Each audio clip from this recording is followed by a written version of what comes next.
back for an hour with the Tower and the legend. He's still sat in his chair, Mr. Joe Beevers. We will carry on with the stories because there are some, and either winning the poker million has to be a great highlight in the career of Joe Beevers. Listen, without a shadow of a doubt, it's my biggest cash.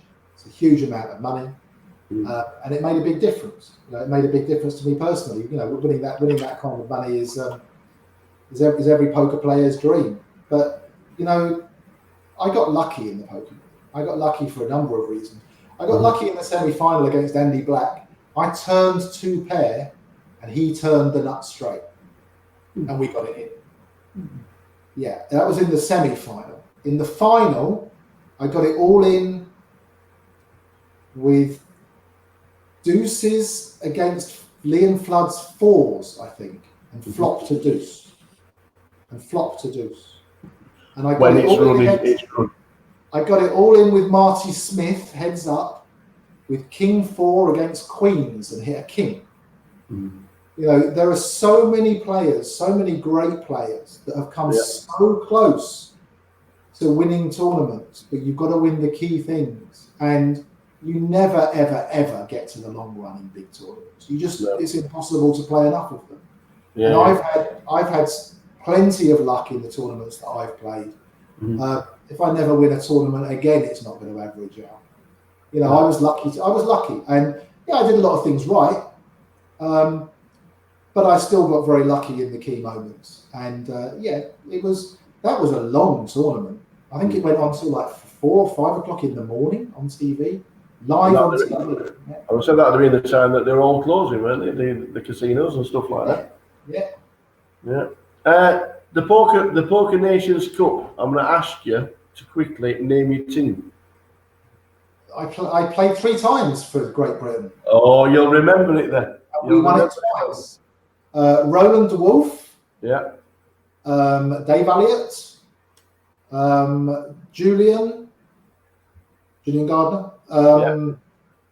There was an online qualifier. I think was that Francis Turner? Ian Fraser. Yeah, Ian Fraser. Oh, the Razor himself. Surinder Sunar. Oh, Surinder. Okay. Neil Channing. How can I forget Mr. Channing? How does Neil Channing get into a Nations Cup? And he just won the Irish Open. I think he just won the Irish Open. That's right, yeah. He was on form. Yeah. He was on form. I tell you what, the Nations Cup was a lot of fun. It was kind of late night poker, but for countries. Everybody was watching every heat. It was a lot of fun. I remember the American team had Robert Williamson in it and Clody Gowan in it. They were fun times, real fun time. Did you try and defend the Poker Million? I did. You know who won it the next year? Who won it the next year? Marty Smith. I think that was I got lucky against him, and he won it the following year. Wasn't that the time where he had 1.5 big blinds and he decided and came back from such? Yeah, he lost a massive pot to Liam Flood. Yeah. He was 100 to 1 on Betfair to win it, and he went on to win it. 1.5 big blinds in him. Yeah, it was. I remember. I actually 6-handed. He had 1.5 big blinds. Yes, I remember watching and thinking, well, that's it, game over. And then all of a sudden, we win a hand, we chuckle away. Then he wins another hand, then he chuckles away again. It's very good friend of mine. Lovely fella. You know the name? He's got a little boy. Do you know what he's called? Surely not Joe. No, he's called David James. Is he really?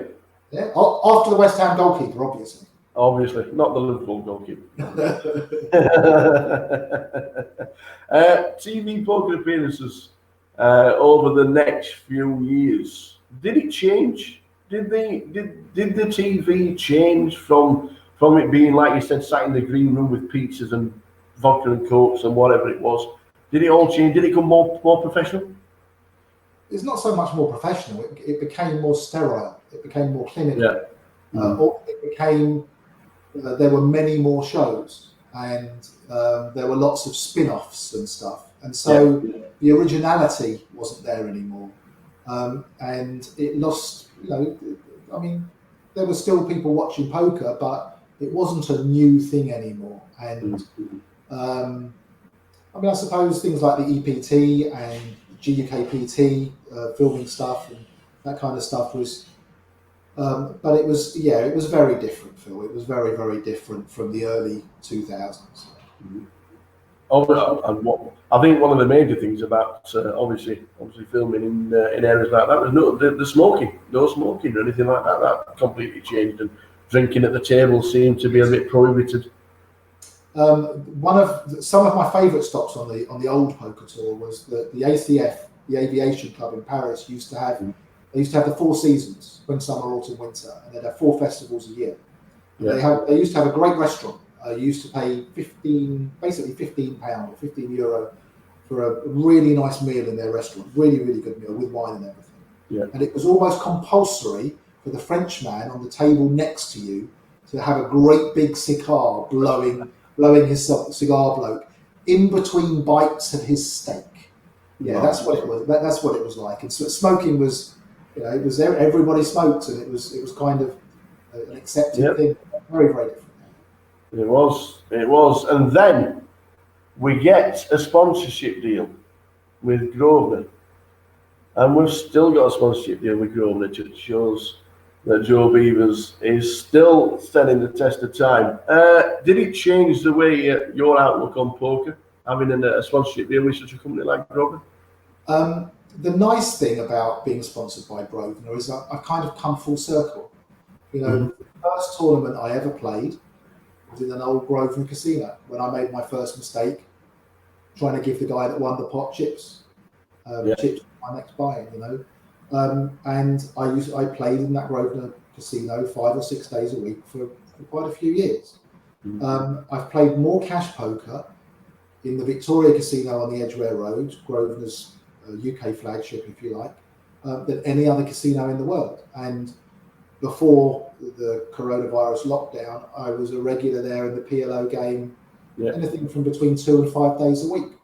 Playing in the qualifying for the rate race every 6 weeks, and I would be classed as a regular there. So I like playing there. I like the players. I like the staff. It's an exceptionally well-run card room. So to be a Grosvenor sponsored player, we have a great team. I love the guys that I work with.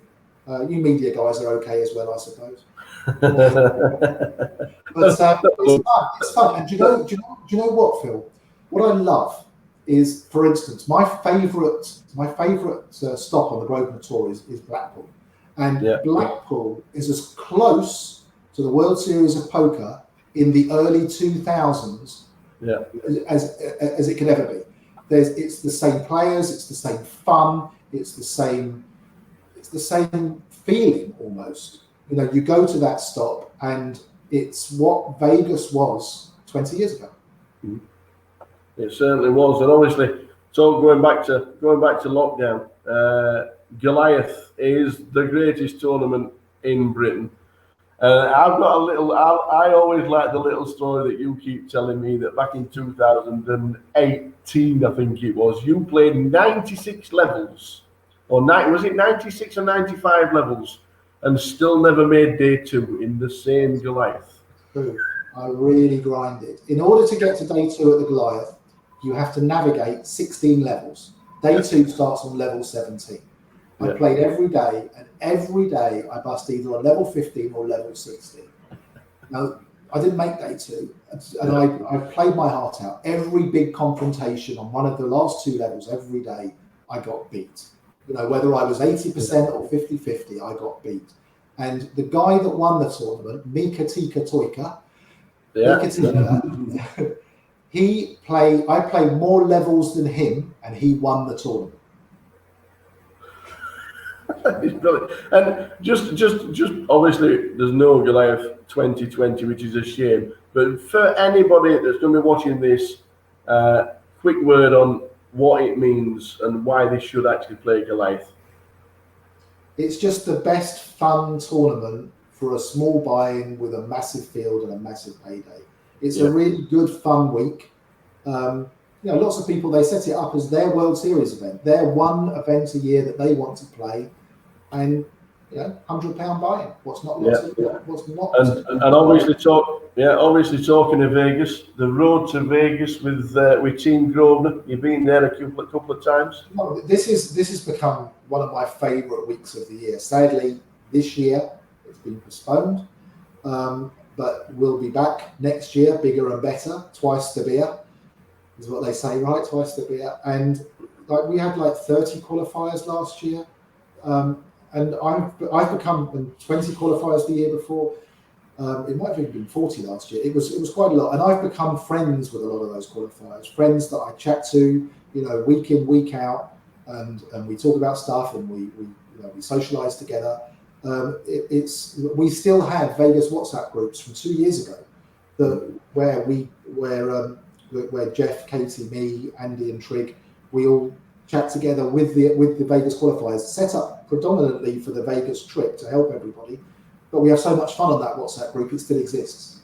And Team Grosvenor really look after their qualifiers on the road to Vegas. We have some great nights out. We obviously get to play a World Series event on that week, and I'm really looking forward to 2021. So.